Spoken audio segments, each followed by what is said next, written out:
Selections from Prentice Mulford's Your Forces and How to Use Them. Part 2.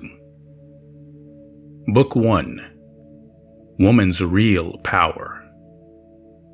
Thought is Force.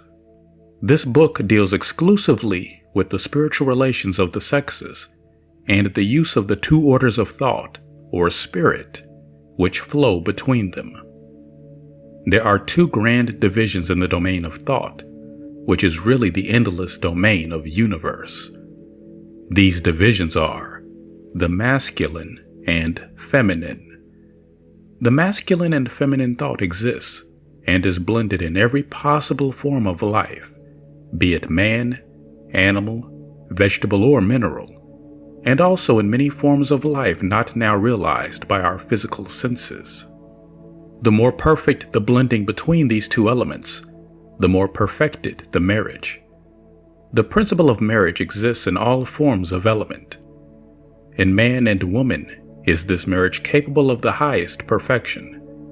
Through the man and woman created for each other by the Supreme, as their spiritual elements blend, a power between them will be more and more thoroughly organized, and this man and woman will be able to create more and more happiness for themselves first and others afterwards.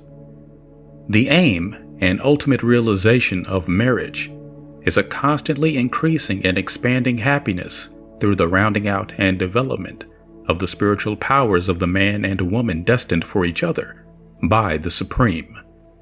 Through the action of their thought on each other, such marriage results in an ever-perfecting health and strength, entire freedom from disease, growing elasticity of limbs and muscle, perpetuation of youth, increasing mental power, increasing capacity to enjoy every phase of life, and the gradual and healthy growth of those powers outside the domain of physical sense. Neither man nor woman can accomplish these results alone. Nor can they be accomplished save by the two destined for each other from the beginning, and the grand support and uplifting power of these two will be a constant demand of the Supreme for power and light. These possibilities will be realized in the future of the race as we grow from the present cruder to more fine states of being. The feminine thought has the peculiar quality and capacity of sensing or feeling more keenly than man what exists in the world of spiritual things. Man's thought has the power to act in the world of physical things. In the real and divine marriage, the man acknowledges this power of woman, defers to it, and is glad to profit by it. Man's body is formed in accordance with the peculiar character of the masculine thought, being coarser in fiber and physically better adapted than woman's to lift, tug, and carry. He is more aggressive, and the supreme power has given him an inherent liking to cope and contend with the elements.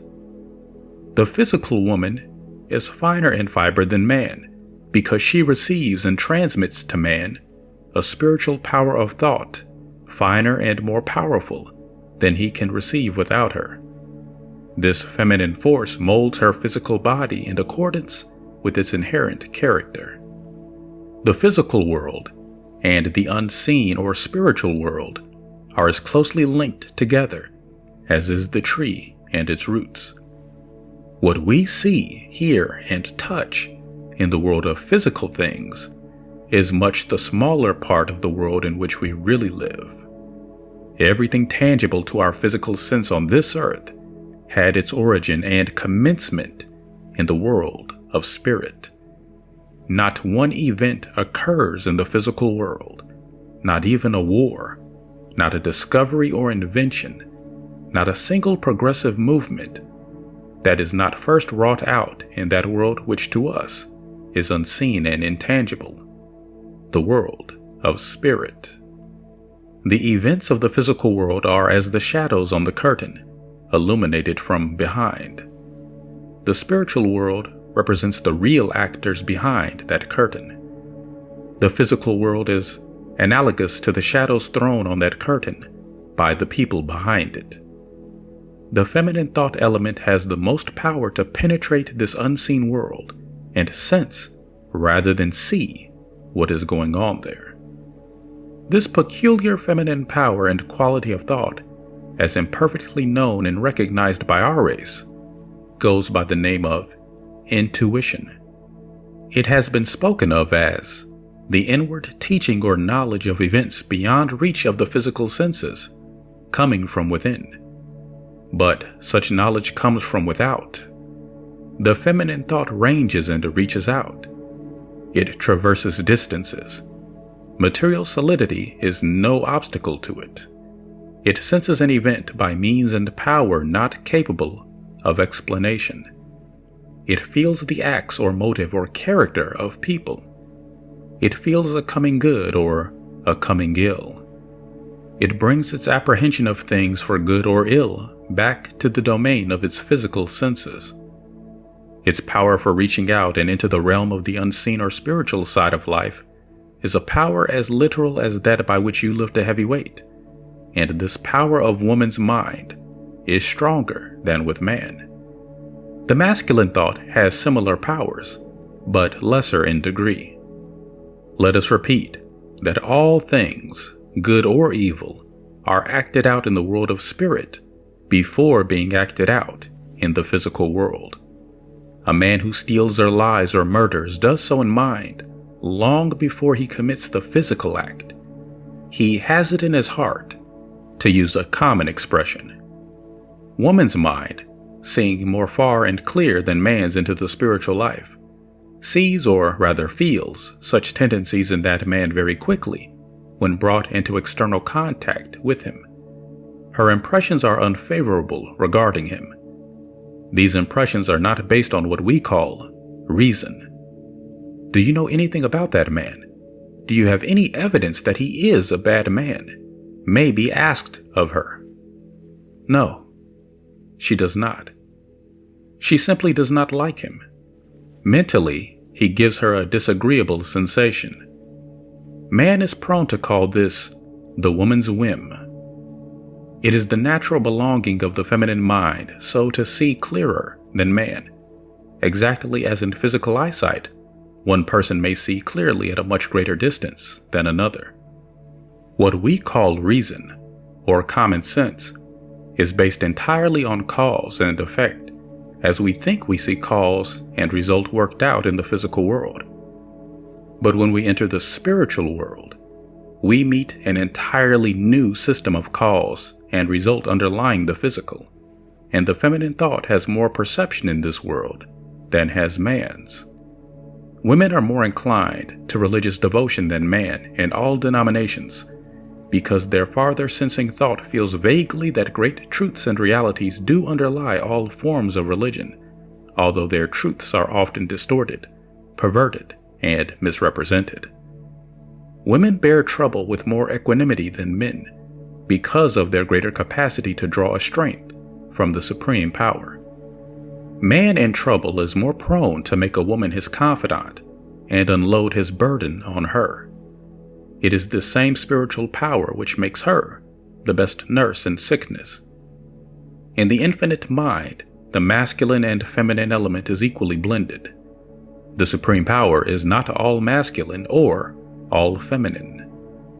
Our whole religious system is today based on a masculine deity as the exclusive ruling force in the universe, and women are taught directly and indirectly to look up to such a god and humble themselves before it, when theirs, the feminine principle, is the other and equal half of the supreme power. Man, ages ago, inferring from his greater physical strength, and unconscious that for such strength he was largely dependent on the spiritual force given him by the feminine mind, made deity exclusively masculine. He inferred that because the masculine element asserted the most physical power, the masculine must be the leading and creative force in nature. He inferred that man drew all his strength out of himself, and that beyond giving him birth, the feminine element had nothing to do with the perpetuation of either the strength of his body or the clarity and power of his mind. Hence, man has styled himself Lord of Creation, as if in creation, the feminine element was not as indispensable as his own. He has largely arrogated to himself governmental powers as ruler and legislator. He has interpreted, expounded, and judged entirely through his masculine eye, and has derided the idea that a balanced judgment and a rightful interpretation could never be found until the feminine mind was called in as the indispensable factor in finding the happiest way of life. But the current of feminine thought flowing ever toward him is a vital part of his daily life. It is not seen, nor heard, nor felt in the physical sense. Yet, it is as necessary to his life and health as is the presence of the feminine element in vegetation to ensure healthy productiveness, and this in the vegetable kingdom is as much a spiritual power as in our race. The spiritual force of the feminine is the other half of the moving force in all nature. This force is blended and indispensable in all things and in all movements, whether civil, religious, political, or commercial. The force and effect of woman's thought is not now, nor was it ever stamped out by masculine assumption. Man succeeds only in checking it on the plane of physical activities. But this is not checking it at all. No man can tell of the direction which may be given his thought, or how he may be influenced by the half hour passed in conversation with a woman. He may absorb from her a thought not spoken at all, and that thought may alter the destiny of his whole life, for good or ill. If the woman cannot be president, she may influence the president's mind, though both may be unconscious of the action and result of these spiritual forces on each other. Designing, crafty women in courts and senates have set floods of mischief afloat through their silent force of thought. France has been ruled by kings' mistresses more than she ever was by her kings. Much of woman's power has been used for evil when she has not demanded of the supreme wisdom in the use and direction of her thought or force. Every woman who, in her hours of solitude, deprecates in human affairs what she cannot prevent, who regrets the folly and waste of war, who turns yearningly to some more gentle and loving management of affairs, who wishes that man's turbulent and headstrong spirit could be swayed by softer impulses, is putting out that strong, unseen subtle force which is working quietly towards its result. And such current of thought coming from her as she has drawn it from the Supreme meets that of other feminine minds thinking as she does, and so meeting goes on ever increasing in volume and power. This is unconscious prayer without ceasing. It is the spiritual element which is refining the world. It is not physically seen or heard, but it is felt. It is a literal power, but it works outside the domain of physical cause and effect. It is the supreme power, working for good through the finer feminine instrument, and working first through her in this way as it always has, and always will work first. If the feminine mind and sympathy were withdrawn from every man in any great city, if we should assume for sake of illustration that the whole feminine mind in that city should be placed exclusively on business, and man by them was regarded as if he did not exist, there would within a few years be a very inferior race of men physically and mentally in that city, because in such a case, the spiritual force would be withdrawn, which gives men strength and vigor. That force is as necessary to the man in his more mature years as the sustenance of which the mother gave him when he was an infant. The sustenance given by the mother to the infant is a physical means for carrying her love to the child. The greater her love so carried, the more vigorous will be the child. For real love, love in its highest sense, is a life and force to give and perpetuate health and strength, far greater than bread and meat. The feminine thought element is as necessary to man in his more mature years as it is in infancy. Man does not realize this. He absorbs it unconsciously. Men who in their households or places of business are much in the atmosphere of women draw from them a spiritual force, which gives them life, energy, and capacity for business. Women give it unconsciously, and men receive it unconsciously. Woman will grow more and more alive to the possession and use of her peculiar power. She cannot prevent this power from acting through her, no more than we can prevent ourselves from thinking. But she can, when demanding guidance of the Supreme, direct its use and flow so that there shall result the highest happiness to herself. Now, as she gives this force to man, it is often used by him without recognition or appreciation, and wasted. When we recognize a truth, and it forms part of our daily thought, its work as an unseen force acting on us and others has begun, and from that time that work goes on increasing and expanding in volume. The truth then growing on the feminine mind that God, the endless and eternal creative force, is a blending of the two creative forces, the masculine and feminine, that this blending extends to all nature, that her peculiar power is to see spiritually farther than man, and that in so doing she brings a power to man, indispensable to him. All this an unseen element flowing to and acting on the masculine mind, not in hostility and anger, but as a gentle and loving demand for justice, will change his mental attitude toward woman without his scarcely knowing it.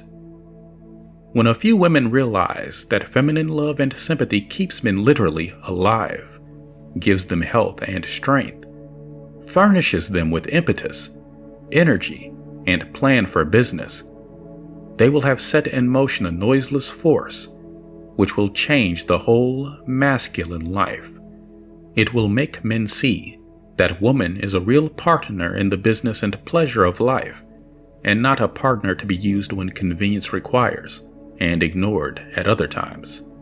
But this change is not to come with noise or sensation to be heralded by champions on the platform, or attended with argumentation against man's past attitude toward woman. The force of the infinite comes to human hearts like a thief in the night. The infinite does not vanquish error as the armed gladiator does his opponent. It changes opinion almost imperceptibly. It sends a force gentle in its action, but impossible for the more material element to resist. It is as the sun melting the glacier.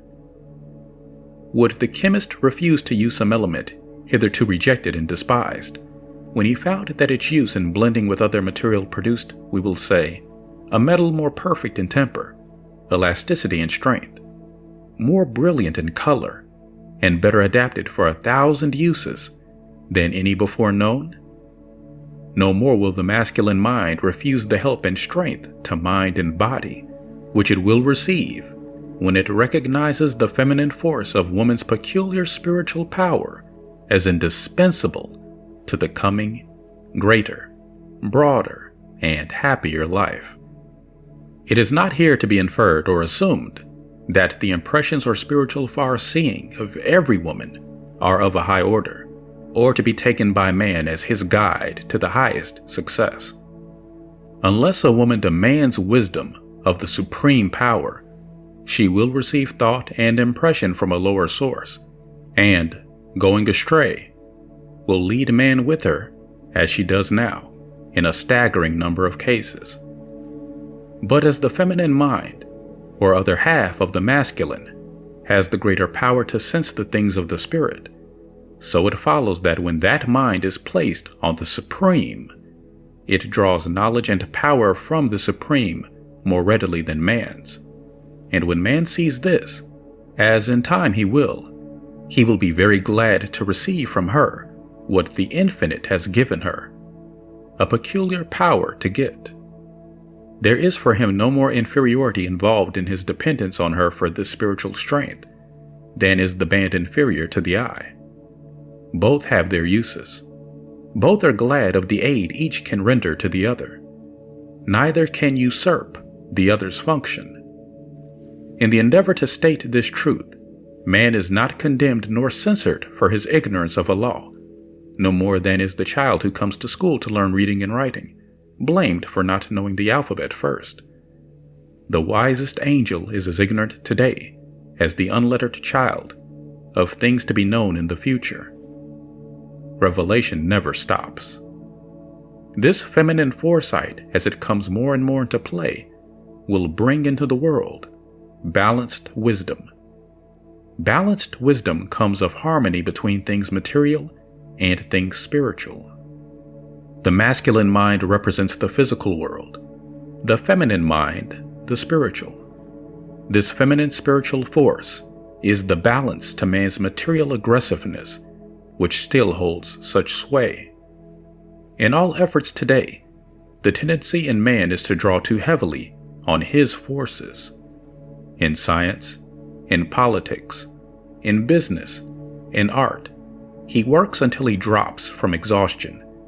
He becomes absorbed and sucked into the thought current of some peculiar vocation. He is often heedless of woman's oft-repeated admonition to rest and recuperate. And at last he loses the ability to rest and recuperate.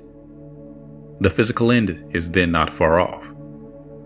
As man is dependent on woman to give him of her peculiar spiritual force, so is woman equally dependent on man for a certain masculine force derived from him.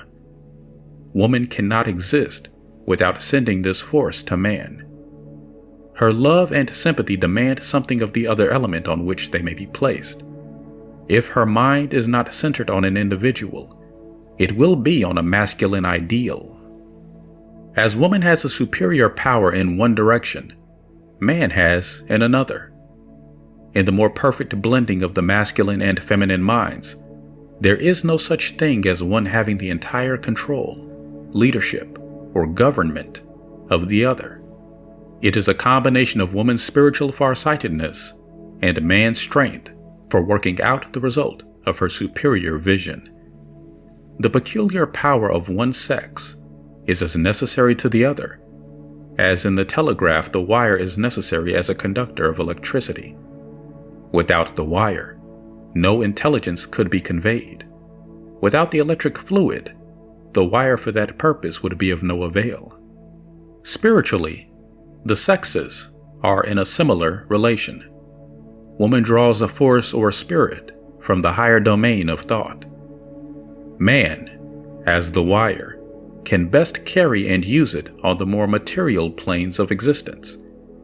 When in this way in the future, men and women recognize their peculiar spiritual powers and their proper relation and use to each other, far greater results for happiness will be realized.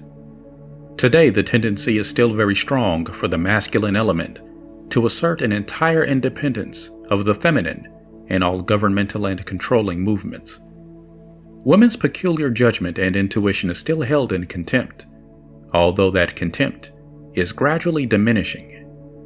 Women themselves, in many cases, absorbing from man and each other this thought of their inferiority, esteem themselves as inferior, and strengthen man in his inferior estimate of them.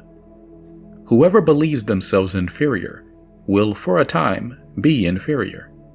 But this condition of things cannot last.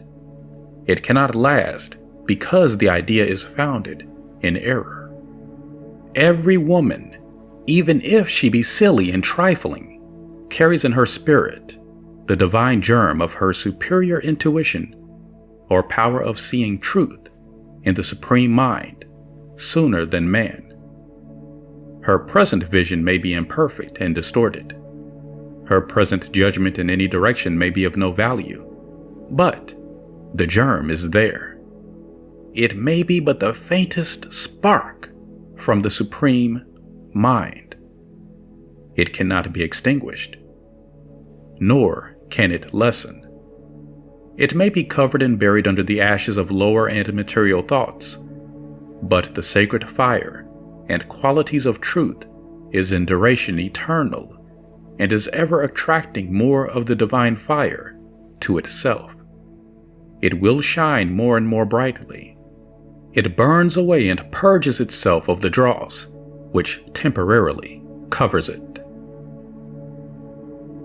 Book 2. Positive and Negative Thought. Positiveness means work. Negativeness means rest. Your mind or spirit is continually giving out its force or thought, or receiving some quality of such force, as an electric battery may be sending out its force and be afterward replenished. When you use your force in talking, or writing, or physical effort of any sort, you are positive. When not using it, you are negative. When negative or receptive, you are receiving force or element of some kind or quality, which may do you temporary harm or permanent good. All evil of any kind is but temporary. Your spirit's course, through all successive lives, is toward the condition of ever-increasing and illimitable happiness. There are poisonous atmospheres of thought as real as the poisonous fumes of arsenic or other metallic vapors. You may, if negative, in a single hour, by sitting with people in a room whose minds are full of envy, jealousy, cynicism, or despondency, absorb from them a literal poisonous element of thought, full of disease. It is as real as any noxious gas, vapor, or miasma. It is infinitely more dangerous, so subtle as its working, for the full injury may not be realized until days afterward, and is then attributed to some other cause. It is of the greatest importance where you are, or by what element of thought, as it comes to you from others, you are surrounded when in the negative or receiving state, because then you are as a sponge, unconsciously absorbing element, which may do great temporary harm or great permanent good to both mind and body. During several hours of effort of any kind, such as talking business, or walking, or writing, or superintending your household, or doing any kind of artistic work, you have been positive, or sending out force. You have then, to an extent, drained yourself of force. If you now go immediately to a store crowded with hurried customers, or to a sick person, or a hospital, or a turbulent meeting, or to a trying interview with some disagreeable individual, full of peevishness and quarrelsomeness, you become negative to them. You are then the sponge, drinking in the injurious thought element of the crowded store, the sickly thought element from the sickbed or hospital, the actual poisonous and subtle element from any person or persons whose minds put out a quality of thought less healthy or more crude than your own. If you go fatigued in mind or body among a crowd of wearied, feverish, excitable people, your strength is not drawn from you by them, for you have little strength to give, but you absorb, and for the time being, make a part of yourself their hurried, wearied thought. You have then cast on you a load of lead, figuratively speaking. As you absorb their quality of thought, you will in many things think as they do, and see as they do. You will become discouraged where before you were hopeful. Your plans for business, which, when by yourself, seemed likely to succeed, will now seem impossible and visionary. You will fear where before you had courage.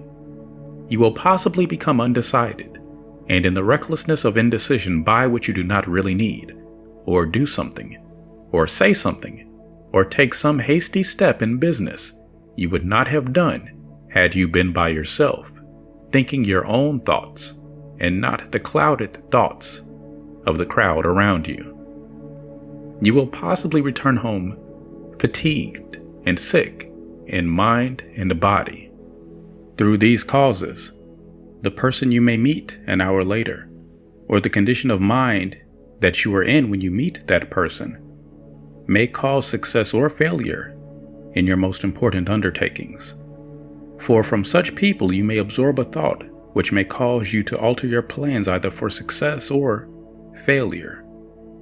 If you must mingle among crowds, or with minds whose thoughts are inferior to your own, do so only when you are strongest in mind and body, and leave just as soon as you feel weary. When strong, you are the positive magnet, driving off their injurious thought element. When weak, you become the negative magnet, attracting their thought to you, and such thought is riddled with physical and mental disease. Positive men are drivers and pushers, and succeed best in the world. Yet it is not well to be always in the positive or force-sending state of mind. If you are, you will drive from you many valuable ideas. There must be a time for the mental reservoir of force or thought to fill up, as well as give that force out. The person always in the positive attitude of mind, he or she who will never hear new ideas without immediately fighting them, who never take the time to give a quiet listening to ideas which may seem to them wild and extravagant, who insist always that what does not seem reasonable to them must necessarily be unreasonable for everyone else. Such minds will certainly, by constantly maintaining this mental attitude, be drained of all force.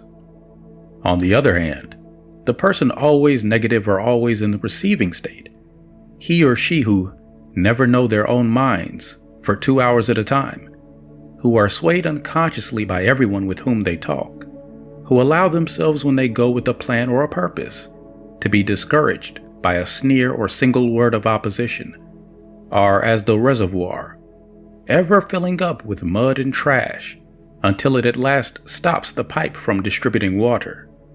Or in other words, they have their force-sending capacity almost destroyed and are unsuccessful in everything they undertake. As a rule, you must be positive when you have dealings with the world, for very much the same reason that the pugilist must be positive when he stands before his antagonist.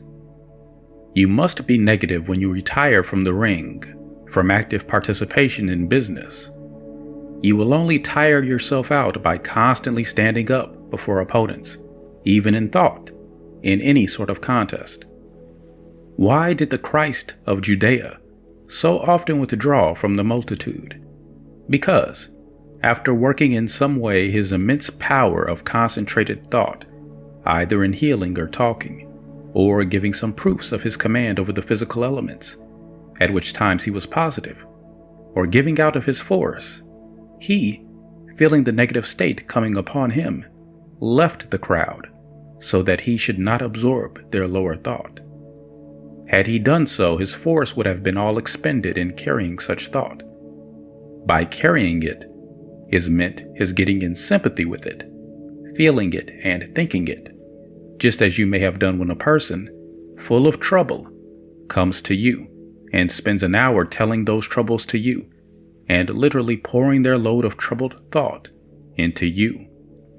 You sympathize, you feel sorry for them, you desire strongly to help them, and when they leave, your thought follows them. In such a case, your own force is used up in the feeling of sympathy or sorrow for them, while it might otherwise have been put on something far more beneficial and profitable results to you and them. An orator would not spend an hour previous to his speech in public carrying bushels of coal upstairs to relieve a tired laborer, for if he did, his strength, brilliancy, inspiration, and force for his effort would be mostly used up in the drudgery of carrying coal. The ideas he may put forth may prove the direct or indirect means of relieving that labor in some way, and thousands of others. You must be positive and restrain the outflow of your sympathetic force, very often in the cases of private individuals in trouble, in order to have power to do all the more for them. In politics and the professions, the men who live longest and who exercise the most power are those who are least accessible to the masses. For if they are constantly mingling with all manner of people and so absorbing varied atmospheres, much of their power is wasted in carrying it. Look at the long list of prominent American politicians who have died in the prime of life, or but little past it, during the last 20 years of this writing. Seward, Grant, Morton, McClellan, Logan, Wilson, Hendricks, Chase, Stanton. Not keeping themselves positive, ignorant exposure to all manner of inferior thought atmospheres when negative has been a most important factor in these premature deaths. Great financiers like Jay Gould avoid the crowd and hubbub of the stock exchange. They live relatively secluded lives, are not easy to access, and transact much business through agents. In so doing, they avoid hurried and confused thought atmospheres. They surround and keep themselves as in a fortress, in the more clear thought element of the world of finance, and from it derive their clear-sightedness on their plane of action. They feel the necessity of doing so, without possibly being able to define the law. Many methods are quite unconsciously adopted by people which bring successful results on many fields of effort, and which are adopted through the unconscious action and teaching of the laws governing thought. If you are now very much in the company of some person whose quality of thought is inferior to your own, you are certainly affected injuriously through absorbing that person's thought, for you cannot be positive all the time to resist the entrance of such people's thought. When worn down, you are negative, or in the state of receiving his or her thought, and then it must act on you. As it acts on you, you may unconsciously do quite a few things in conformity with his or her order of thought, which you would have done differently, and possibly better, had you not been exposed to it and absorbed it. If you absorb the element of fear or indecision from anyone, will you act in business with your own natural confidence, courage, energy, and determination? It doesn't matter what is the relation to you of those whose temporary or permanent association may thus do you harm, whether they be that of parent, brother, sister, wife, or friend. If their mental growth is less than yours, and therefore cannot see as you see, you are very likely to be injured in mind, pocket, and health through their constant association. For such reasons, Paul, the apostle, advised people not to be unequally yoked together in marriage. Why? Because he knew that of any two people living constantly together who occupied different worlds of thought, one would surely be injured, and the one most injured is the highest, finest, and broadest mind, loaded down, crippled, and fettered by the grosser thought absorbed from the inferior. If you are in an active business sympathy or relation with any person who is nervous, excited, irritable, destitute of any capacity for repose, always worried about something, and on the rush from morning till night, though you are separated by hundreds of miles, you will, when in the receiving state, have that person's mind acting injuriously on yours, and you will have thereby sent you much of his or her cruder thought element, which, agitating and disturbing your mind, will, in time, work unpleasant results on the body. Your only means of avoiding this is to cease such relation and common sympathy and effort with them as soon as possible, to put them out of your mind, to fix and interest yourself in some other diversion or occupation whenever your thought goes out to them. For every time you do so think, you send out your actual life and vitality to them. In so doing, you may send them a current of life and force, which will give them a relative success in many undertakings, a success you may lack, for you are giving them your capital stock of force, while you should use it for yourself.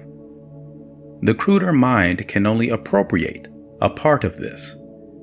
The rest is wasted.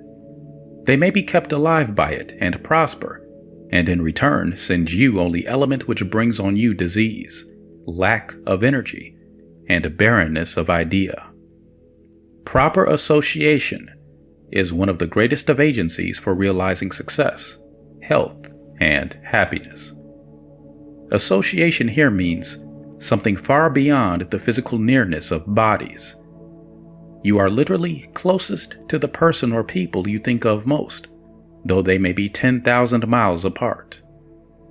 If you have been long in association with a person so absorbing thought element inferior to your own, you cannot, though you sever such association immediately, free yourself from the inferior thought current flowing from them to you, though thousands of miles lay between you. Distance amounts to but little in the unseen world of thought. If such a person is much in your thought, their mind still acts upon yours, sending you still grosser and injurious element. You must learn to forget them to escape the injury. That must be a gradual process. In so forgetting, you cut the invisible wires binding you together, and through which have been sent elements injurious to you. Does this sound cold, cruel, and harsh? But where is the benefit of two people being so tied together in thought or remembrance if one, or both, are injured? If one is injured, the other must be in time. But the superior mind receives the most immediate injury, and many a person fails to attain the position where he or she should stand through this cause. Through this cause also comes disease, lack of vigor, corpulency, and clumsiness. For the cruder element so sent you by another, and absorbed by you, can materialize itself into physical substance, and make itself seen and felt on your body in the shape of unhealthy and excessive fat, swollen limbs, or any other outward sign of disease and decay. In such cases, it is not really your own unwieldy or deformed body you are carrying around. It is the inferior body of another person sent to you in thought. And as year after year this process goes on, the cumbrous body you so wear becomes at last too heavy for your spirit to carry. It drops off. You are then dead in the estimation of your acquaintances. You are not dead. You have simply tumbled down under a load you could no longer bear. Even a book in which you are so greatly interested, which draws strongly upon your sympathy, and has much to say on the mental or physical distress of the person so drawing on your sympathy, can, if you read it in the negative or receiving state, bring on you some form of the physical or mental ailments alluded to in it. For such a book is the representative of the mind of the individual whose history it contains, acting on yours, and bringing to you in thought element all that person's morbid and unhealthy states of mind, which for a time settle on you and become a parasitical part of you. In this way, great harm may be done to sensitive people through reading novels or true stories full of physical or mental suffering. If a character to which you are strongly attracted is described as being confined for years in a dungeon, suffering physical and mental pain from such confinement, and in the pages of that book you follow such a life and become absorbed in it, you do actually live in it. You will, if so reading such a history day after day, and getting thoroughly absorbed or merged in it, find your vitality or your digestion affected in some way. Even though you may never dream that the cold you have taken on so easily, through lack of vitality, or the headache, or migraine, or weakness of digestion, is owing to a mental condition brought upon you temporarily through living in the thought of that book while in the receiving state of mind. These are unhealthy books, and so are plays and films which work strongly on people's emotions in the dramatic representation of scenes of horror, distress, and death. The health of thousands upon thousands is injured through drawing on themselves and fastening on themselves, while in the negative or receiving condition, these unhealthy currents of thought and their consequent unhealthy mental states of mind. While eating, one should always be in the receiving frame of mind, for then you are receiving material element to nourish the body, and if you eat in a calm, composed, cheerful frame of mind, you are receiving a similar character of thought. To eat and growl, or argue violently or intensely with others, or to eat and think about business and plan business, is to be positive, when of all times you should be negative. It is like working with your body while you eat. You send, while so arguing or grumbling, that force from you needed for digestion. It matters little whether you grumble or argue in speech or in thought. There is also injurious result to you when any person at the table is for any reason, any offensive habit, any peculiarity of manner or mood, unpleasant to you, and you are thereby obliged to endure them, instead of enjoying their company, for all endurance means the putting out of positive thought. In other words, working in mind to drive off the annoyance. Especially the dinner and the later part of the day should be the day's climax of happiness, a union of minds in perfect accord with each other, the conversation light, bright, lively, and humorous, all palates present appreciative of the artistry in the cooking, and the eye also regaled with all the appointments of the table and the dining room. Because while in such receptive state of mind, you have absorbed a spiritual strength, coming of the thought of all about you, as they will absorb of yours.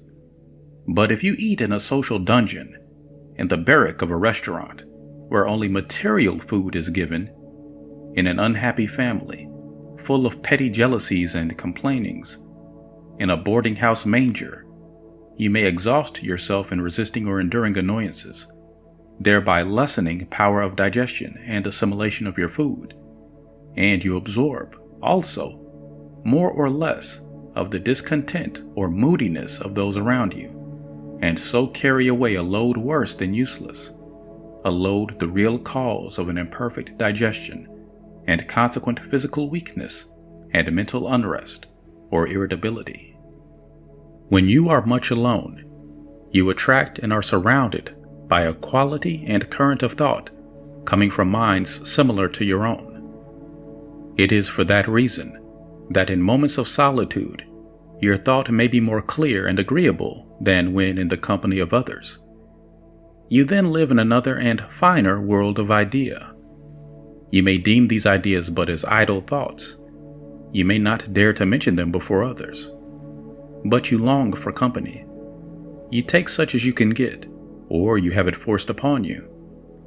With them, your ideal world is shattered. It seems possibly absolute nonsense. You enter into their current of thought, their line of talk and motive. You chatter and run on as they do, and criticize, and censor, and judge, and possibly abuse others not present. And when you are again by yourself, you feel a sense of discontent with yourself, and a certain vague self-condemnation for what you have been saying. That is your higher mind, your real self, protesting against the injury done it by the lower mind. Not possibly so much your lower mind as the lower thought you absorb while in that company, and which for a time became a parasitical part of you, as the ivy vine may fasten itself to the oak from the root to the topmost branch, drawing its nourishment in part from the oak, giving it poison in return, and at last so covering it up that the oak is concealed and is eventually killed by it. In very similar manner are refined minds often buried, concealed, and prevented their true expression by the lower and parasitical thought which, unconscious of the evil it can do them, they enter among, associate with, and allow to fasten upon them. They are not themselves, and perhaps from their earliest physical life never have been themselves, so far as outward expression goes. They are like oaks buried and concealed by the poisonous ivy. But you may say, I cannot live alone and without association. True. It is not desirable or profitable that you should. It is not good for man or woman to live alone. It is most desirable, profitable, and necessary that you should be fed by the strong, healthy, vigorous, cheerful thought element coming from minds whose aspiration, ideal, and motives are like your own. When you cut off association or the flow even of your thought to those who are injurious to you, you prevent not only their evil quality of thought from coming to you, but you open the door for the better to come. You will then by degrees attract to you, in physical form, those who can give you at once more entertainment and more help. For your highest thought is an unseen force or link, ever connecting you with higher minds akin to your own. These cannot act on you to any extent so long as you continue association or are linked in thought to the lower. Such link or association bars the door to the higher. How much real comfort, strength, cheer, or entertainment do you get from your daily associations? Are they live company? Who does the entertaining, you or them? Who must ever keep up the conversation when it flags? Are you never bored by their dullness, which you have heard over and over again? And if, when upon hearing and rehearing it, you do not express discontent in your speech, you do in your secret thought? How much of the association that you seek, or that seeks you, is really more endured than enjoyed, and is, in fact, only put up with because of the lack of better? You will never tire of your true and most profitable associates, who, having opened themselves to the higher, are ever drawing to themselves new ideas, and with new ideas new life, which they will give to you, as you give them in return. These are the wells of water springing up into everlasting life. These are the saviors of life unto life, and not of death unto death. Unlike minds to each other who, month after month, and year after year, only think in a rut, talk in a rut, and act in a rut. These are the proverbial dead who should be left to bury their dead. True life is a state of endless variety, and involves, through opening the mind in the right direction, and keeping it so open, and endless association with other and like minds, giving ever to each other, and receiving endless supply of strength, vigor, and the elements of eternal youth. The fountain of youth and endless youth is a spiritual reality, as are many other things deemed idle vagaries, and which have been erroneously sought on the physical stratum of life. The fountain of endless youth, youth of body as well as mind, lies in the attainment of that mental attitude or condition of mind which is instantly positive to all evil, cruder and lower thought, and negative or receptive to that higher and constructive thought current. Full of courage, devoid of all fear, deeming nothing impossible, hating no individual, but disliking only error, full of love for all, but expending its sympathy wisely and carefully. Book 3. The Material Mind versus the Spiritual Mind. There belongs to every human being a higher self and a lower self, a self or mind of the spirit, which has been growing for ages, and a self of the body, which is but a thing of yesterday. The higher self is full of prompting idea, suggestion, and aspiration. Thus it receives of the supreme power. All this the animal or lower self regards as wild and visionary. The higher self argues possibilities and power for us greater than men and women now possess and enjoy. The lower self says we can only live and exist as men and women have lived and existed before us. The higher self craves freedom from the cumbrousness, the limitations, the pains, and disabilities of the body. The lower self says that we are born to them, born to ill, born to suffer, and must suffer, as have so many before us. The higher self wants a standard for right and wrong of its own. The lower self says we must accept a standard made for us by others, by general and long-held opinion, belief, and prejudice. To thine own self be true is an old popular adage, but to which self? The higher or lower? You have, in a sense, two minds, the mind of the body and the mind of the spirit. Spirit is a force and a mystery. All we know, or may ever know of it, is that it exists, and is ever working and producing all results in physical things seen, of physical sense and many more not so seen. What is seen, of any object, a tree, an animal, a stone, a man, is only a part of that tree, animal, stone, or man.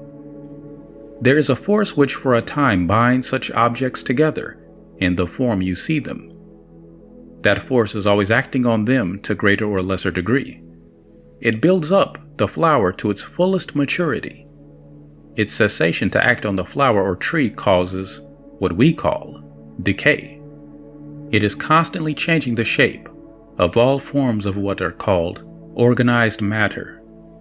An animal, a plant, a human being are not in physical shape this month or this year, what they will be next month or next year. This ever-acting, ever-varying force, which lies behind and, in a sense, creates all forms of matter, we call spirit. To see, reason, and judge of life and things in the knowledge of this force makes what is termed the spiritual mind. We have through knowledge the wonderful power of using or directing this force, when we recognize it, and know that it exists so as to bring us health, happiness, and eternal peace of mind. Composed as we are of this force, we are ever attracting more of it to us and making it a part of our being. With more of this force must come more and more knowledge. At first in our physical existences, we allow it to work blindly. Then we are in the ignorance of that condition known as the material mind. But as mind through its growth or increase of this power becomes more and more awakened, it asks, why comes so much pain, grief, and disappointment in the physical life? Why do we seem born to suffer and decay? That question is the first awakening cry of the spiritual mind, and any earnest question or demand for knowledge must in time be answered. The material mind is a part of yourself, which has been appropriated by the body and educated by the body. Something as if you taught a child that the wheels of a steamboat made the boat move, and said nothing of the steam, which gives the real power. Bred in such ignorance, the child, should the wheels stop moving, would look no farther for the cause of their stoppage than to try to find where to repair them, very much as now so many depend entirely on repair of the physical body to ensure its healthy, vigorous movement, never dreaming that the imperfection lies in the real motive power, the mind. The mind of the body or material mind sees, thinks, and judges entirely from the material or physical standpoint. It sees in your own body all there is of you. The spiritual mind sees the body as an instrument for the mind, or real self, to use in dealing with material things.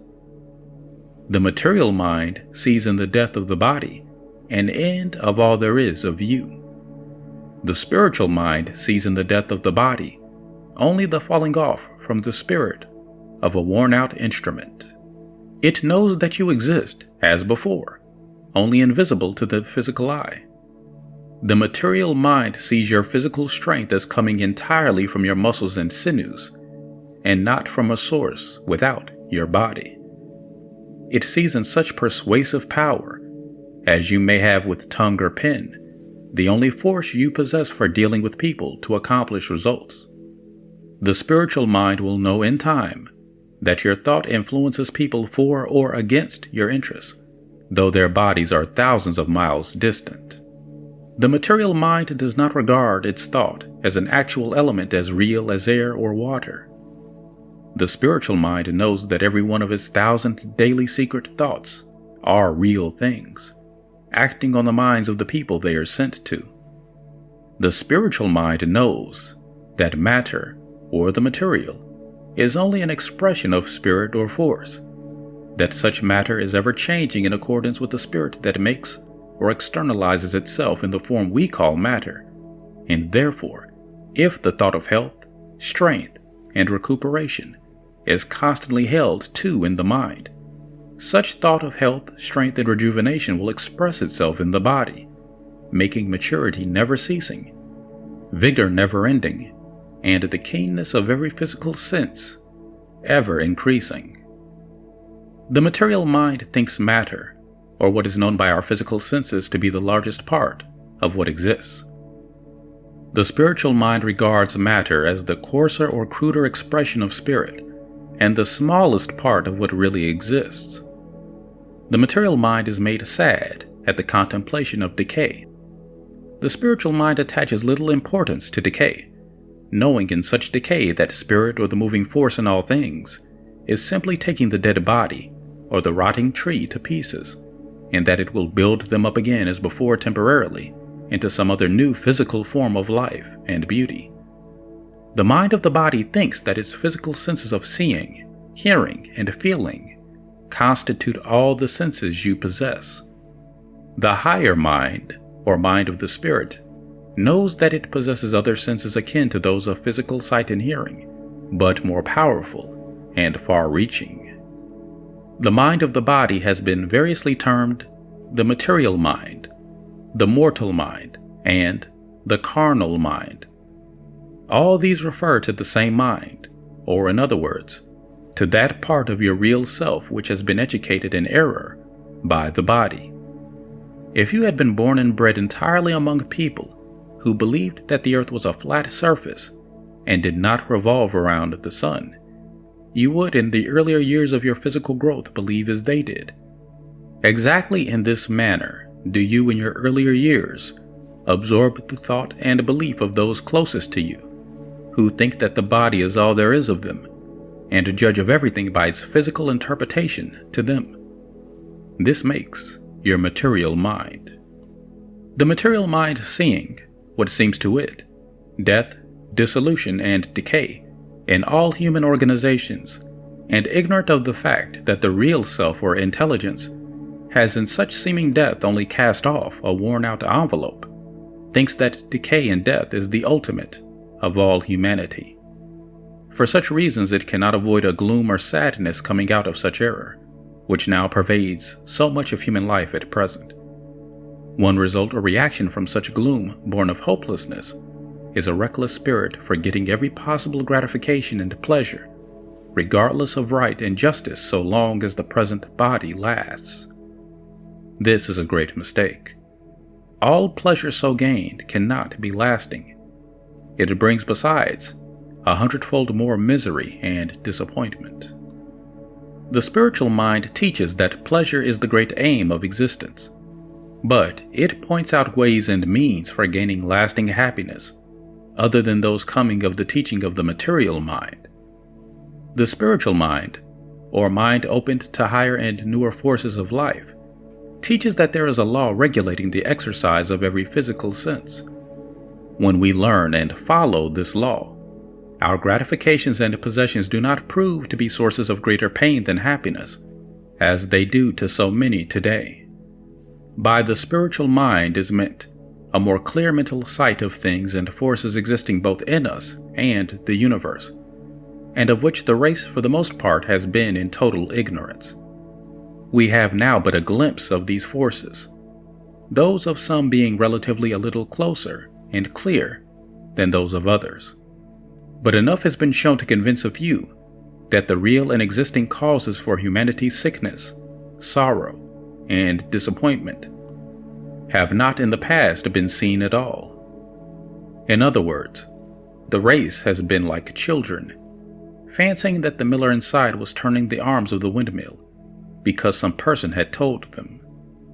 So taught, they would remain in total ignorance that the wind was the motive power behind the windmill.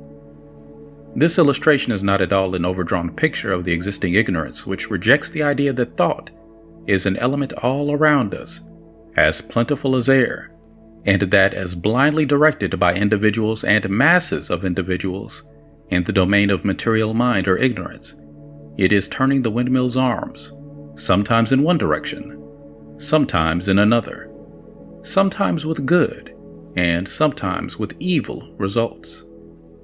A suit of clothes is not the body that wears the suit. Yet the material mind reasons very much in this way. It knows of no such thing as clothing for the spirit, for it does not know that body and spirit are two distinct things. It reasons that the suit of clothing, the body, is all there is of the man or woman. When that man or woman tumbles to pieces through weakness, it sees only the suit of clothes so going to pieces, and all its efforts to make that man or woman stronger are put on the suit instead of making effort to reinforce the power within, which has made the suit. There are probably no two individuals precisely alike as regards the relative condition or action on them of their material and spiritual minds. With some, the spiritual seems not at all awakened. With others, it has begun to stretch and rub its eyes, as a person does on their physical awakening, when everything still appears to them vague and indistinct. Others are more fully awakened.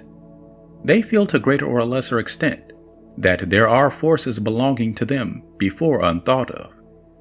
It is with such that the struggle for mastery between the material and spiritual mind is likely to be most severe, and such struggle for a time is likely to be accompanied by physical disturbance, pain, or lack of ease. The material mind is, until won over and convinced of the truths, constantly received by the spiritual mind, at war and in opposition to it. The ignorant part of yourself dislikes very much to give up its long accustomed habits of thinking. It costs a struggle in any case at first to own that we have been mistaken, and give up views long held to. The material mind wants to move on in a rut of life and idea, as it always has done, and as thousands are now doing. It dislikes change more and more as the crust of the old thought held from year to year grows more thickly over it. It wants to live on in the house it has inhabited for years, dress in the same fashion as the past, go to its place of work or business, and return year in and year out at precisely the same hour. It rejects and despises after a certain age the idea of learning any news, accomplishments, such as painting or music, whose greatest use is to divert the mind, rest it, and enable you to live in other departments of being. All this being apart from the pleasure also given you as the mind or spirit teaches the body more and more skill and expertise in the art you pursue. The material mind sees as the principal use of any art only a means to bring money, and not in such art a means of giving variety to life, dispelling weariness, resting that portion of the mind devoted to other business, improving health, and increasing vigor of mind and body. It holds firm to the false idea of being too old to learn. This is the condition of so many people who have arrived at or passed middle age. They want to settle down. They accept as inevitable the idea of growing old. Their material mind tells them that their bodies must gradually weaken, shrink from the fullness and proportion of youth, decay, and finally die. Material minds say this always has been, and therefore always must be. They accept the idea wholeheartedly. They say quite unconsciously, it must be. To say a thing must be is the very power that makes it. The material mind then sees the body ever as gradually decaying, even though it dislikes the picture, and puts it out of sight as much as possible. But the idea will recur from time to time, as suggested by the death of their contemporaries, and as it does they think must, and that state of mind indicated by the word must will inevitably bring material results in decay. The spiritual or more enlightened mind says, if you would help to drive away sickness, turn your thought as much as you can on health, strength, and vigor, and on strong, healthy, vigorous material things, such as moving clouds, fresh breezes, the cascade, the ocean surge, on woodland scenes and growing healthy trees, on birds full of life and emotion. For in so doing you turn on yourself a real current of this healthy life-giving thought, which is suggested and brought to you by the thought of such vigorous, strong, material objects. And above all, try to rely and trust that supreme power, which formed all these things and far more, and which is the endless and inexhaustible part of your higher self or spiritual mind. And as your faith increases in this power, so will your own power ever increase. Nonsense, says the ultra-material mind. If my body is sick, I must have something done to cure that body with things I can see and feel, and that is the only thing I can do. As for thinking, it makes no difference what I think, whether I'm sick or well. At present, in such a case, a mind whose sense of these truths new to it has just commenced to be awakened will, in many cases, allow itself to be for a time overpowered and ridiculed out of such an idea by its own material mind or an educated part of itself. And in this it is very likely to be assisted by other material minds who have not awakened at all to these truths, and who are temporarily all the stronger through the positiveness of ignorance.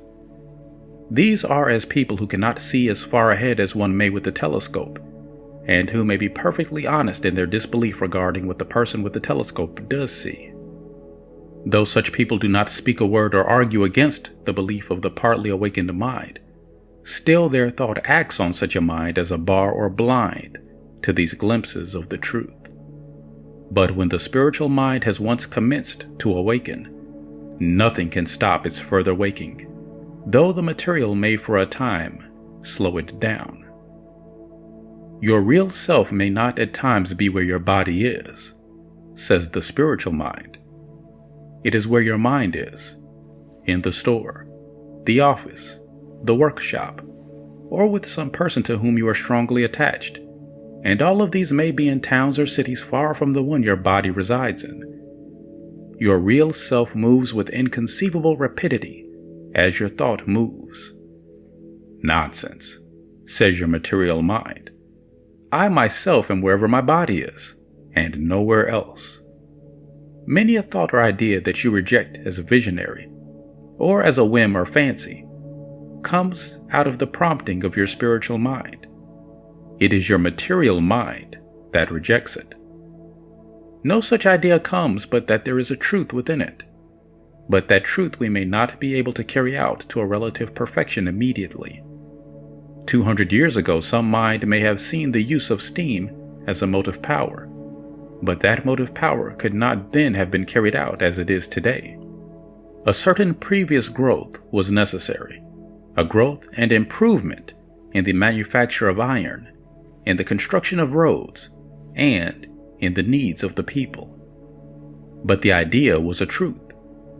Held to by various minds, it has brought steam as a motive power to its present relative perfection. It has struggled against and overcome every argument and obstacle placed in its way by dull, material, plodding minds. When you entertain any idea and say to yourself in substance, "Well, such a thing may be, though I cannot now see it," you remove a great barrier to the carrying out and realization by yourself of the new and strange possibilities in store for you. The spiritual mind today sees belonging to itself a power for accomplishing any and all results in the physical world, greater than the masses dream of. It sees that as regards life's possibilities, we are still in dense ignorance. It sees, however, a few things, namely, perfect health, freedom from decay, weakness and death of the body, power of transit, travel, and observation independent of the body, and methods for obtaining all needful and desirable material things through the action and working of silent mind or thought, either singly or in cooperation with others. The condition of mind to be desired is the entire dominancy of the spiritual mind. But this does not imply dominancy or control in any sense of tyrannical mastership of the material mind by the spiritual mind. It does imply that the material mind will be swept away so far as its stubborn resistance and opposition to the promptings of the spiritual are concerned. It implies that the body will become the willing servant, or rather assistant, of the spirit. It implies that the material mind will not endeavor to set itself up as the superior when it is only the inferior. It implies that state when the body will gladly lend its cooperation to all the desires of the spiritual mind. Then all power can be given to your spirit. Then no force need be expended in resisting the hostility of the material mind. Then all such force will be used to further our undertakings, to bring us material goods, to raise us higher and higher into realms of power, peace, and happiness, to accomplish what now would be called miracles. Neither the material mind nor the material body is to be won over and merged into the spiritual by any course of severe self-censure or self-denial, nor self-punishment and restitution for sins committed, nor asceticism. That will only make you the more harsh, severe, bigoted, and merciless, both to yourself and others. It is out of this perversion of the truth that have arisen such terms as crucifying the body and subjugating the lower or animal mind. It is from this perversion that have come orders and associations of men and women who, going to another extreme, seek holiness in self-denial and penance.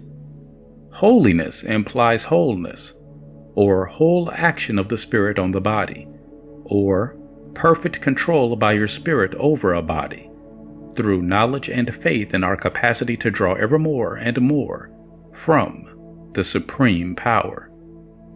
When you get out of patience with yourself, through the aggressiveness of the material mind, through your frequent slips and falls into your besetting sins, through periods of petulance or ill temper, or excess in any direction, you do no good, and only ill in calling or thinking for yourself hard names.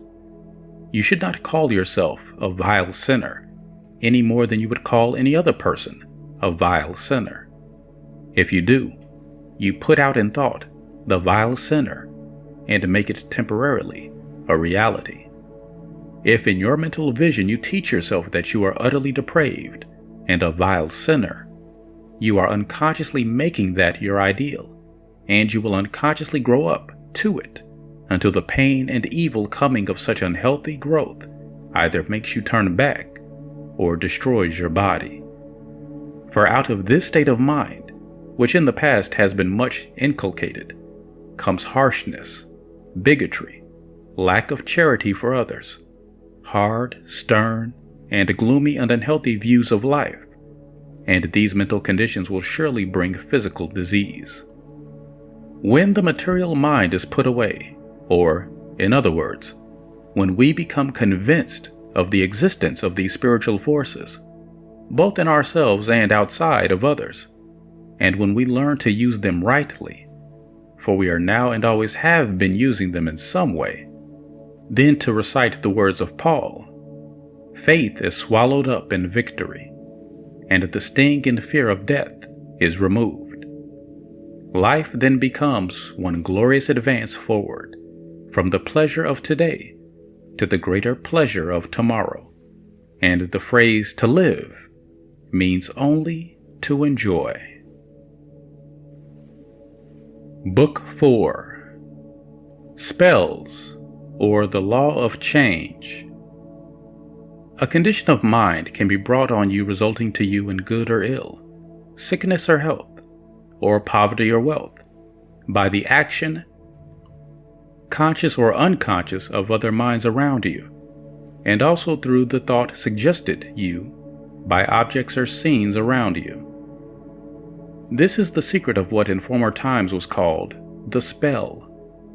Through the action of thought, a state of mind can be brought on any person which may make them act conformably to such thought.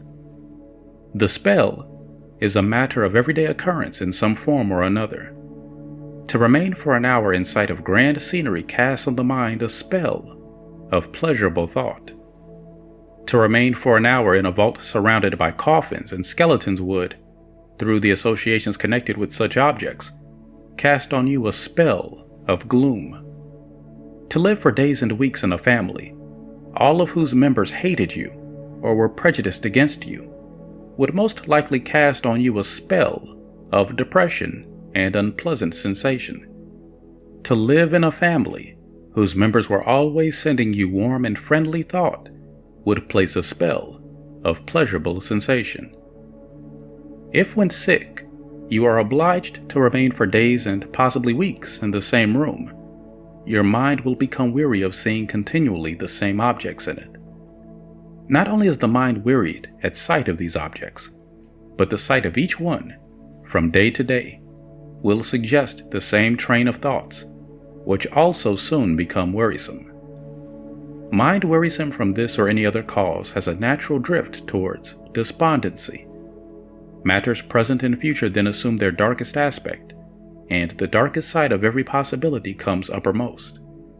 Despondent thought, as has been many times repeated, is force used to tear the body down instead of building it up. This action and condition of thought is one form of the spell.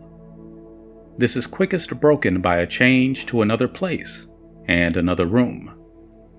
For this reason, change of scenery is frequently recommended to the invalid. A change of scene and locality mean not only a change of objects seen to the eye, but a change also in thought, as new ideas and possibly a new condition of mind comes through seeing the new set of objects. The new condition of mind will break the spell. There is a much closer connection between things tangible and seen of the eye and things intangible than is generally imagined. In other words, there is a close connection between things material and things spiritual. The force or element we call thought is all-pervading and takes innumerable varieties of expression. A tree is an expression of thought, as well as a man, and so are all what we call inanimate objects. There is not one thoroughly dead or inanimate thing in the universe, but there are countless shades of life or animation. Many things seem dead to us, like a bone or a stone, but there is a life or force which has built that bone or stone into its present condition, and that same life or force, after that bone or stone has served a certain purpose, will take it to pieces again and build its elements into other forms. The unbuilding process we call decomposition. It doesn't matter if the stone changes or rids itself of but one atom in 1,000 years. Time is nothing in the working of nature's forces. Decomposition, then, is a proof of the existence of all-pervading and ever-working life or force. Otherwise, the stone or bone would remain without change through all eternity. Incessant change is ever going on in boundless universe, and is an inevitable accompaniment of all life. And the greater the life and force in you, the more rapid and varied will be the changes. Everything from a stone to a human being sends out to you, as you look upon it, a certain amount of force, affecting you beneficially or injuriously, according to the quantity of life or animation it possesses. Take any article of furniture, a chair or bedstead for instance. It contains not only the thought of those who first planned and molded it in its construction, but it is also permeated with the thought and varying moods of all who have sat on it or slept in it. So also are the walls and every article of furniture in any room permeated with the thought of those who have dwelt in it, and if it has been long lived in by people whose lives were narrow, whose occupation varied little from year to year, whose moods were dismal and cheerless, the walls and furniture will be saturated with this gloomy and sickly order of thought. If you are very sensitive and stay in such a room but for a single day, you will feel in some way the depressing effect of such thought, unless you keep very positive to it, and to keep sufficiently positive for 24 hours at a time to resist it would be very difficult. If you are in any degree weak or ailing, you are then most negative or open to the nearest thought element about you and will be affected by it. In addition to the wearying mental effect first spoken of any object kept constantly before the eyes. It is injurious, then, to be sick or even wearied in a room where other people have been sick or where they have died, because in thought element all the misery and depression not only of the sick and dying, but of such as gathered there and sympathized with the patient, will be still left in that room, and this is a powerful unseen agent for acting injuriously upon the living. Those so-called simple savages, who after a death burn not only the habitation, but every article used by the deceased when alive, may have known more of nature's injurious and beneficial forces than us of the present day. Living more natural lives, they unconsciously acted according to the law, even as animals do in their wild and natural state, thereby escaping many of the pains and discomforts of the artificial life we have made both for ourselves and the animals we domesticated. People who have some purpose in life, who travel a great deal, who are ever on the move and in contact with different people and places, have, you will notice, more vitality, more energy, and physically preserve a certain freshness not evident with those who follow year after year an unvarying round of occupation, carrying them day after day to one certain locality, or office, or desk, or workman's bench, just as a pendulum oscillates from side to side.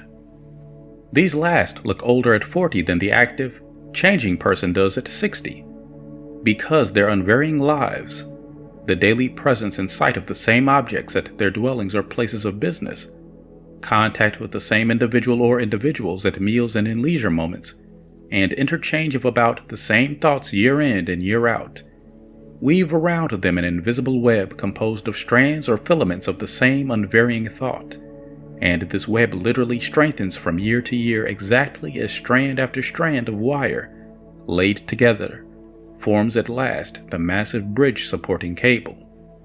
But the unseen cable so made binds people more and more firmly to the same place, the same occupation, and the same unvarying sets of habits. It makes them dislike more and more even the thought of any change. It is another form of the spell which they have woven for themselves. It is the surefire result of always keeping unchanged your state of mind. We do not live on bread or meat alone. We live also largely on ideas.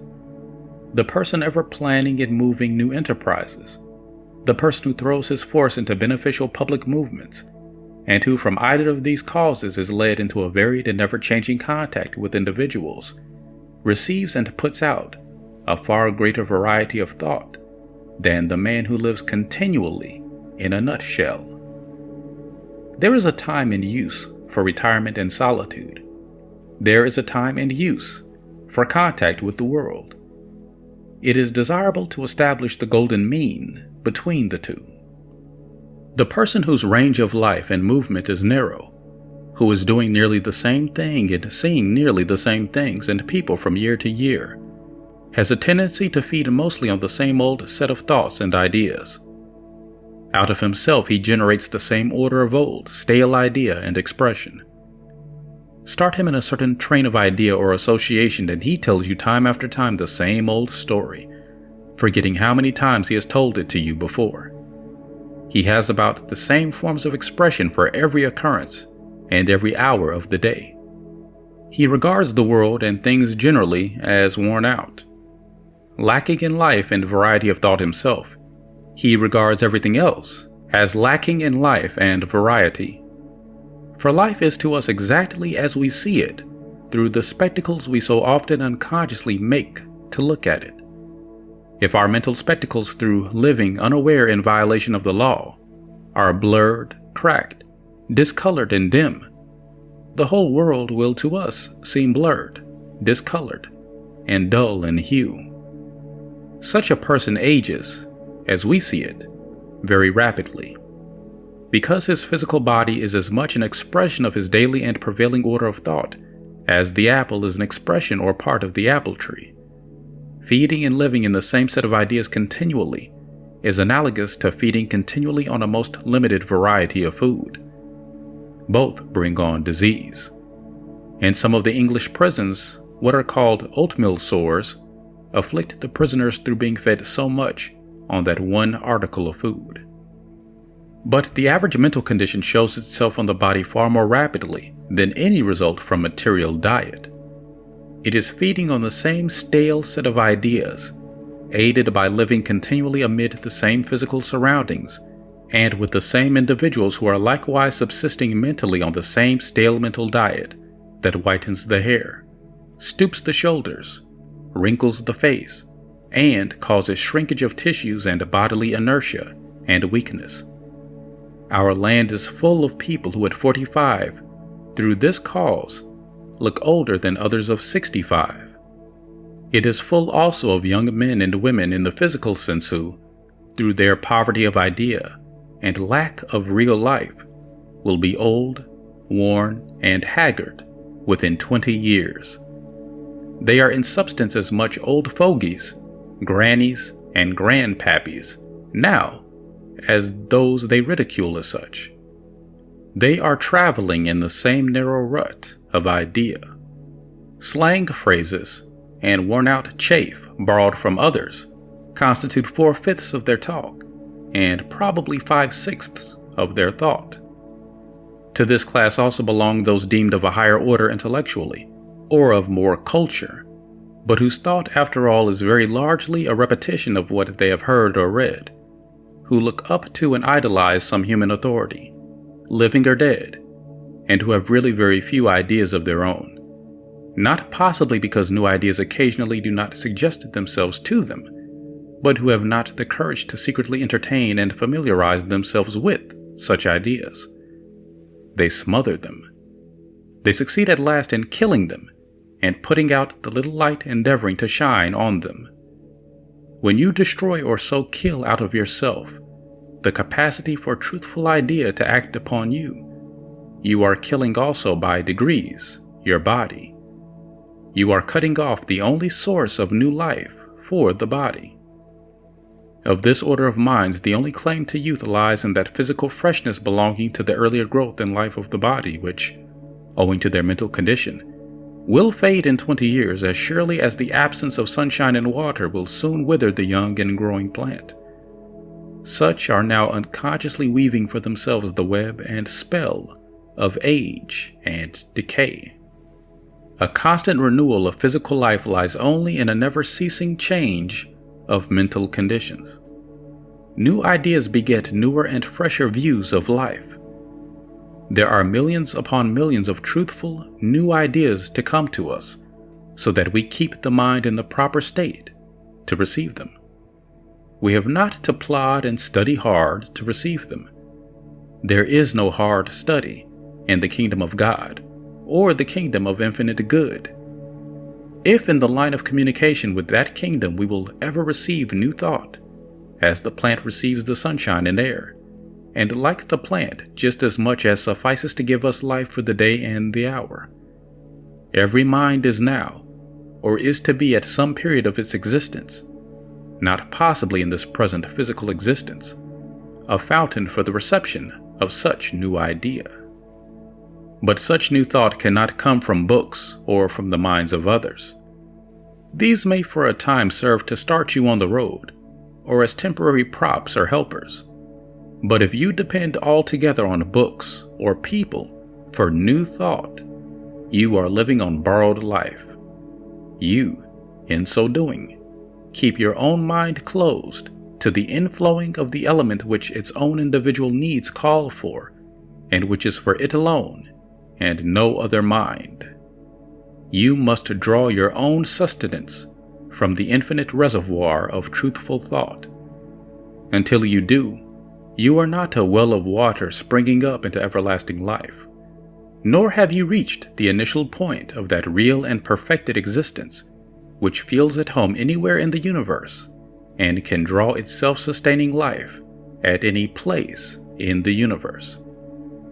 No agency fetters more or does more harm to both mind and body as a very close and constant association with a mind or minds inferior to yours in tastes, in refinement, in breadth of views, and quality of motive.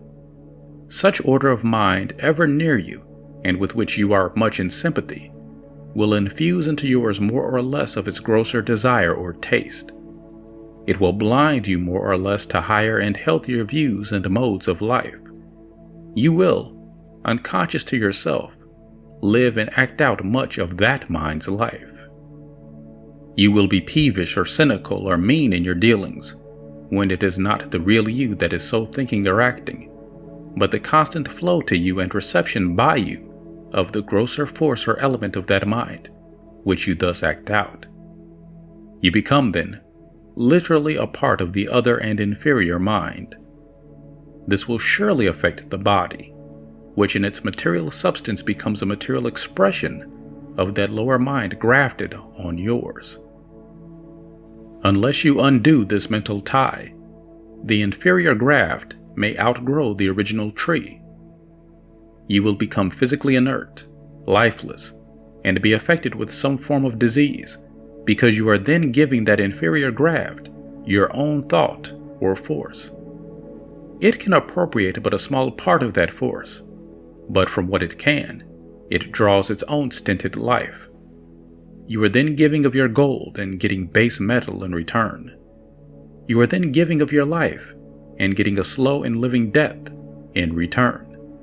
For the mind most clear and active in thought, considered, wise and prudent, broadly but not recklessly benevolent in action, does give to others, and especially to those with whom it is in close sympathy, life and vigor, both of mind and body. Talking openly has very little to do with the good or ill results coming of minds in close association and sympathy. It is not what people talk, it is what people think of each other that most affects them. A person always near you and ever thinking of you with dissatisfaction or peevishness, or putting out the thought of opposition to your aims and wishes, will eventually make you feel unpleasantly, be his or her words ever so fair. Such a person under these circumstances will at last injure you in mind and body. That person is throwing a spell on you. On the contrary, the near presence of a person pleasantly disposed toward you, and who wishes to bring you pleasure or benefit without an axe to grind, will give you a feeling of rest and quiet, though such person may not say a word for hours. These different sensations are among the many proofs that thought is a literal element, in some way ever affecting us, and ever bringing results as it comes to us from others, or is sent by us to others. In this last case, the spell may be beneficial to you. There is only one way of breaking the evil spell caused by continual association with the inferior mind or minds, which spell will surely prove fatal if continued in, and which is proving fatal to thousands today. That method is an entire separation from such mind or minds. Such sundering of these injurious mental ties cannot, however, in every case be abrupt, or evils may result as great as those it is sought to avoid. If a graft, however injurious, be roughly torn from the tree also is injured and perhaps destroyed. If your life has been one of long association with the lower mind, and both of you have, as previously stated, grown into a common life, and you are suddenly torn apart, the shock may prove to injure you. If one subsists for a long time on a harmful food, still a certain kind of life is derived from that food, and as the system has become accustomed to it, it cannot be immediately replaced by a healthier food. The system at first may not be able thoroughly to assimilate and digest such healthier food. There is a similar action and result as regards our mental diet. Once convinced of the evil resulting to you from any close, inferior association, and you will first assume in mind that such ties must be destroyed. Assume this persistently, and half the work will be done. That changed state of mind is the force then always working to free you, as your former state of mind, which endured, suffered, and submitted internally, was the force which bound you more and more firmly. The separation is now in your changed mental attitude, simply a work of time. You have little to do, save wait and take advantage of opportunities as they offer themselves.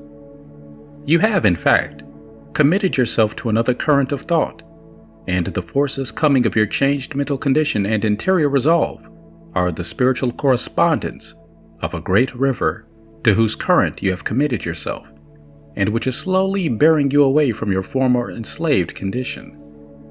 This is not a figurative illustration.